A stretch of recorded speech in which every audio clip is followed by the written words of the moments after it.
tu palabra, Señor, danos tu perdón, que tu Espíritu venga aquí a llenar este lugar, que la sangre de Cristo pueda limpiar nuestro corazón, pues queremos oír tu voz hablando con amor. Hermanitos, muy buenos días con todos.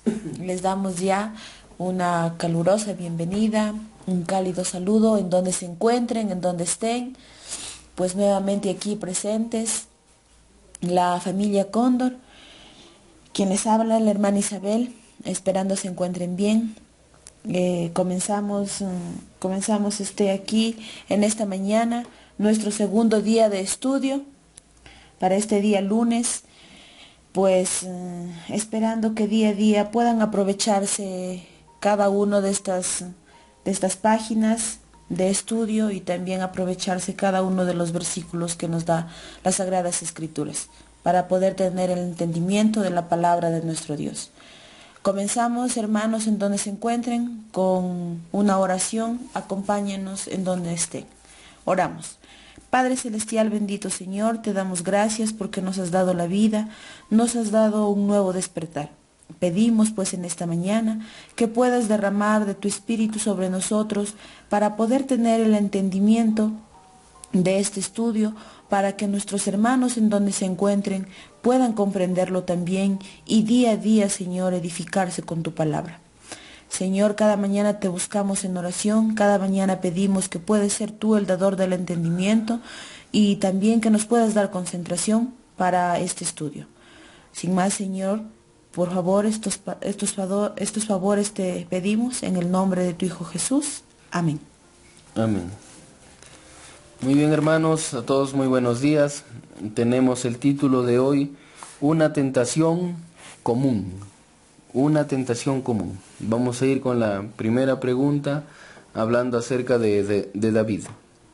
Bien, la primera pregunta nos dice: ¿cómo fue tentado el salmista cuando vio la prosperidad temporal en los impíos? ¿Cómo fue tentado el salmista cuando vio la prosperidad temporal de los impíos? Salmos 73, versículo 2 al 13. Abramos ya nuestras Biblias en el Salmo 73, versículos 2 al 13. Muy bien. Vamos a leer aquí, hermanos, estos pasajes donde, a modo de introducción, les quiero comentar un poco, donde David, al observar que los paganos, en este caso, estaban siendo recompensados, digamos, ¿no? Estaban teniendo prosperidad, entonces él hace una confesión aquí de que por poco, y también no va y sigue esos caminos, y veamos cómo él lo dice y cuál es el desenlace también.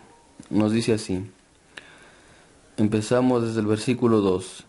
En cuanto a mí, casi se deslizaron mis pies, por poco resbalaron mis pasos. Aquí nos dice por qué. Porque tuve envidia de los arrogantes al ver la prosperidad de los impíos. A ellos no les preocupa la muerte, pues su vigor está entero. No pasan trabajos como los otros mortales, ni son azotados como los demás. Por eso la soberbia los rodea como un collar, y se cubren de vestido de violencia. Sus ojos les saltan de gordura. Logran con creces los antojos de su corazón. Se burlan y hablan con malicia, y en su arrogancia amenazan con hacer violencia.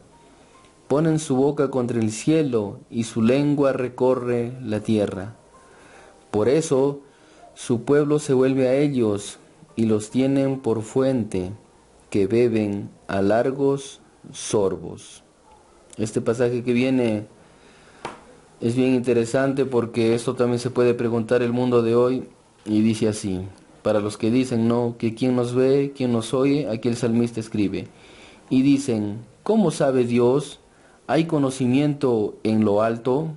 ¿No? Tremendo, porque a veces El ser humano mira al cielo, pero aquel que quiere ver para creer no lo comprende, pero aquel que cree para ver comprende que más allá de estos dos cielos que quizá logramos saber y verlo, hay un tercero donde está, ¿no?, el ojo que todo lo ve.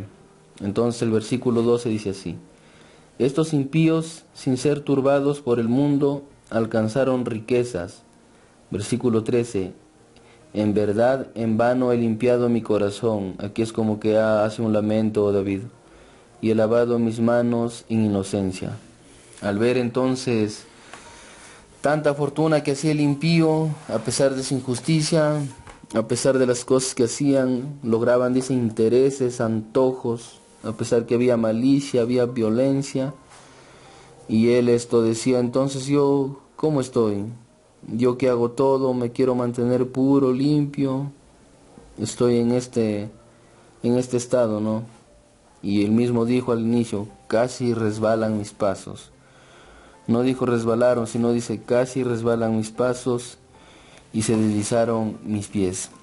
Entonces, daremos pues la respuesta a la pregunta. Bien, entonces vamos a dar nuestra respuesta a la primera pregunta y sería donde tenemos, dice, ¿cómo fue tentado el salmista cuando vio la prosperidad temporal de los impíos? Esa es la pregunta. Ahora la respuesta dice: fue tentado en dejar de seguir a Dios, quiso tratar de separarse, digamos, del camino del Señor que él estaba siendo guiado, ¿verdad? Porque ahí dice en el versículo 2, dice: casi se resbalan mis pies, dice. O sea, prácticamente estaba pensando en eso, ¿no? Al ver cómo es que se complacían en gran prosperidad y en grandes riquezas lo que tenían los impíos. Entonces, él estaba pensando, su pensamiento estaba en eso, ¿no? En dejar de seguir a Dios y comportarse como ellos, porque mirando a ellos se veía que era en vano estar puro y limpio, como nos dice en el último versículo que se dio lectura. Bien, ahora vamos con la segunda pregunta. ¿Qué lucha ocurre en la mente de todo aquel que mira lejos o es tentado a apartarse de Dios? Interesante la pregunta, ¿no?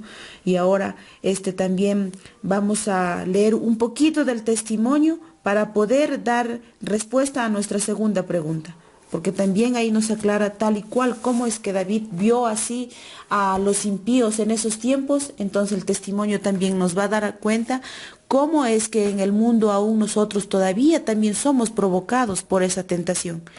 Entonces, leemos: hay momentos cuando bajo adversidad y dolor los siervos de Dios se vuelven desalentados y desanimados, reflexionan sobre sus circunstancias y contrastando su condición con la prosperidad de los que no piensan ni sienten preocupación por las cosas eternas, se sienten afligidos, manifiestan un espíritu de queja y murmuran y se afligen por su suerte. Parece que consideran que Dios está bajo la obligación especial de bendecirlos y hacer prosperar sus labores. Y por lo tanto, cuando son colocados en situaciones de prueba, se rebelan y miran con envidia a los impíos que prosperan en su iniquidad. Parece que consideran la condición del transgresor como preferible a la suya propia. Estos amargos pensamientos son sugeridos a la mente por el engañador de la humanidad. Es su placer despertar la rebelión en el seno de los hijos de Dios. Sabe que esto los debilita y es fuente de deshonra para su Dios.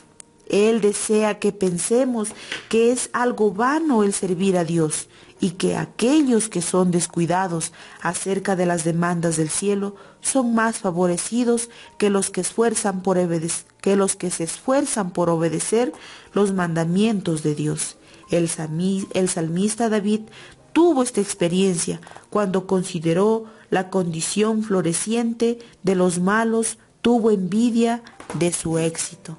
Claramente aquí nos da a conocer el testimonio que está en el libro de las señales de los tiempos, 3 de febrero de 1888. La revista perdón, y nos da este párrafo, ¿no? Donde dice que muchas veces, así como David tuvo esa experiencia que denotó en aquellos impíos, entonces nosotros también en estos tiempos, muchas veces, como dice aquí el engañador, ¿no? Podemos ver muchas cosas, muchas provocaciones que nos puede dar el mundo. Todavía vemos cosas que aún de repente pueden desear nuestros ojos, pero es el mismo engañador, como dice aquí, que pone eso y que también son situaciones de prueba para cada uno de nosotros como cristianos. Y entonces tal vez cuando esas pruebas son más fuertes, ¿qué hacemos cada día? Solamente murmuramos, hasta renegamos y hasta, digamos, nos mofamos delante de Dios, casi hacemos como los impíos y queremos salir del camino. ¿Por qué? Porque hay veces que nos sentimos afligidos y entonces el enemigo es ahí donde toca la parte más débil de cada uno de nosotros y es en donde Él nos hace debilitarnos más, ¿no? Y eso es lo que prácticamente Él quiere ver eso, ¿no? Quiere ver eso en nosotros, el enemigo, Satanás, para que pues de esa manera nosotros de repente podamos salir de ese camino y deshonrar de esa manera a nuestro Dios, porque vemos que tal vez ser diferentes al resto o ser siervos o servir a Dios, pues a veces lamentablemente, a veces no nos sentimos lo suficientemente fuertes. Pues entonces hay que ver en esa parte, hay que todavía autoevaluarnos y hay que ver si verdaderamente queremos ser esos siervos de Dios y queremos perdurar cada mañana con cada cosa y con cada prueba que nos da nuestro Señor, ¿no? Y a la vez también nos quiere provocar el enemigo. Entonces, ¿qué lucha, dice, ocurre entre la mente de todo aquel que mira lejos o se aleja prácticamente, quita la mirada de Dios y es tentado, dice, apartarse de Dios? Lo mismo, ocurre lo mismo, ya que aún vemos las cosas del mundo y aún nos provocan, son tentaciones todavía, y sentimos, dice, tal vez que es en vano el servir a Dios, que es en vano ser siervos de Dios, porque tal vez somos diferentes y ellos en el mundo todavía gozan de riquezas, aún se mofan de Dios y pueden decir no nos ven y aún más crecen, pero no debe ser así, pues nosotros estamos sirviendo a un Dios vivo y pues no debemos permitir ni dar cavidad a que el engañador pueda ponernos eso en nuestra mente. Bien, seguimos con la segunda pregunta, donde dice: ¿cuándo, dónde y cómo vio el rey el desenlace final de aquellos que temen a Dios, contrastado con los que no le temen? Vamos a ir a nuestras Biblias, buscamos Salmos 33, 16 y 17. Damos lectura, a ver. Bien, la pregunta nos dice: ¿cuál es el final de aquellos que temen a Dios, no comparado con los que no le temen?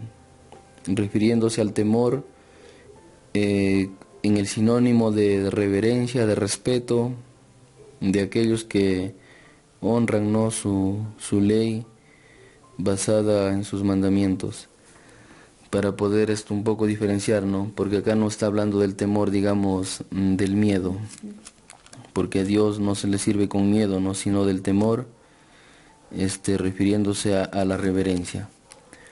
Entonces leemos esos dos versículos, lo que habla el salmista aquí. Cuando traté de entender esto, fue duro trabajo para mí. Versículo 17. Hasta que entré al santuario de Dios, entonces entendí el destino final de ellos. El testimonio también lo va a aclarar de una manera muy bonita, lo vamos a dar también lectura. Y el testimonio nos dice también en la misma revista de Señales de los Tiempos, 3 de febrero de 1888. Y el testimonio, la revista dice: cuando David entró en el santuario y estuvo en comunión con el Señor, ya no deseó la porción de los malos, porque entonces comprendió su fin. Vio que su camino llevaba finalmente a la destrucción y su placer, dice, era efímero, que en sinónimo dice que era pasajero o algo fugaz. La envidia ya no tuvo más lugar en su corazón. Su espíritu rebelde se doblegó en humilde sumisión a Dios. Bien, entonces cuando él dice prácticamente estaba en comunión con el Señor ahí en el santuario, entonces él prácticamente se serenó, es como lo imagino, ¿no? Se serenó, se tranquilizó, estuvo más tranquilo y vio tal vez ahí algo malo, algo terrorífico, como que dicen algunas Biblias, ¿no? En algunas versiones. Entonces, podemos dar nuestra respuesta a la pregunta número 2, donde dice, ¿cuándo y dónde y cómo vio el rey, dice el rey David, el desenlace final de aquellos que temen a Dios y comparado también con los que no lo temen? ¿Cómo vio? Dice, en el santuario. Vio en el santuario ese desenlace final, tanto para los impíos como para los justos. Ahí vio el destino final de cada uno de ellos. O sea, como les digo, ¿no? Vio tanto su final como de los impíos y también el final que iban a tener los justos. ¿Cuál era la recompensa de los justos y cuál era el final para aquellos impíos que se mofaban? Bien, tenemos la tercera pregunta y nos dice, en el servicio del santuario, ¿cómo contempló David el fin de los impíos? Vamos a ir a Salmos 73, 18 y 19. Muy bien. Vamos a leer el Salmo, primer versículo y 18. Ciertamente los pusiste en deslizaderos, los precipitas a completa ruina. Cuán de repente serán destruidos, arrasados por completo por el terror. David hablando de los impíos. ¿Tenemos otro pasaje? El 19. Ya está. Pasamos al 27. Los que se alejan de ti perecerán. Destruirás a todo el que se aparte de ti. De aquí saltamos al capítulo 75. Así es. Versículo 8. Este versículo está muy interesante, dice así: porque el cáliz de la ira está en la mano del Señor, y el vino está mezclado y fermentado. Cuando Él derrame el vino, todos los impíos de la tierra lo beberán hasta la última gota. Escatológicamente esto nos lleva al libro de las Revelaciones, ¿no? Hablando de las 7 plagas, refiriéndose que la copa, ¿no?, contenida con la ira de Dios, se tendrá que beber, dice, hasta la última gota. ¿Por quién? Por los impíos. Si nosotros hemos aceptado la sangre de Cristo en nuestro favor, porque Él también bebió la copa del Padre, lo hizo por nosotros, Él prácticamente recibió la ira.